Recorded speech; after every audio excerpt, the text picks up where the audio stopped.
and the most important part, very nice taste and mild. Doesn't have that sandpaper effect.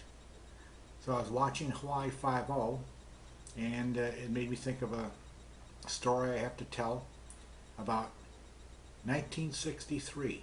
My wife and I were just married, and we went out to Hawaii. And we were on the beach, and I wanted to go surfing. Well, I've never been surfing before.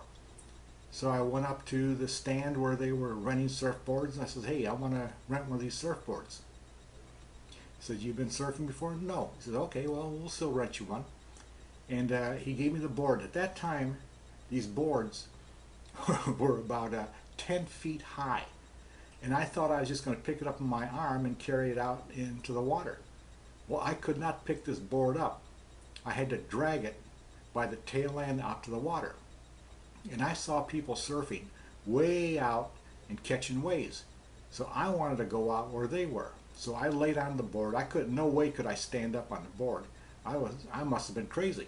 So I laid on the board and I paddled out to where these guys were out there surfing.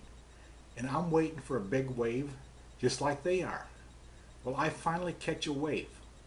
And I wasn't going to attempt to stand up on the board, but just, hang on to it.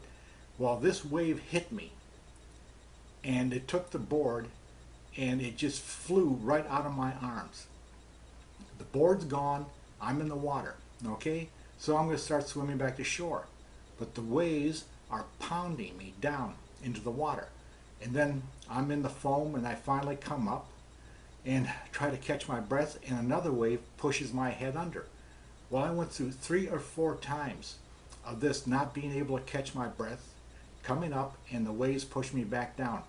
In fact, I was about to drown and die out there in the ocean.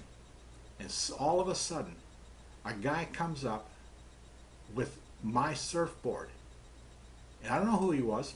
He pushes it to me. He says, is this your surfboard? I said, yes, that's my surfboard. And he pushes it towards me, and I put a lock on that thing like you've never seen before. I wasn't going to let go of that board. And this guy just swam off, never said another word.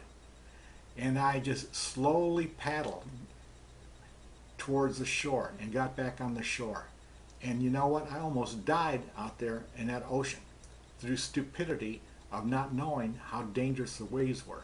And all this time, my wife was on the beach reading a book. And little did she know that when she finished her book, if things had gone and this guy never gave me the board back, well, she would have had a dead husband, and who knows if they ever would have found my body out there. Anyways, my friend from 1963, I thank you, whoever you are. You saved my life.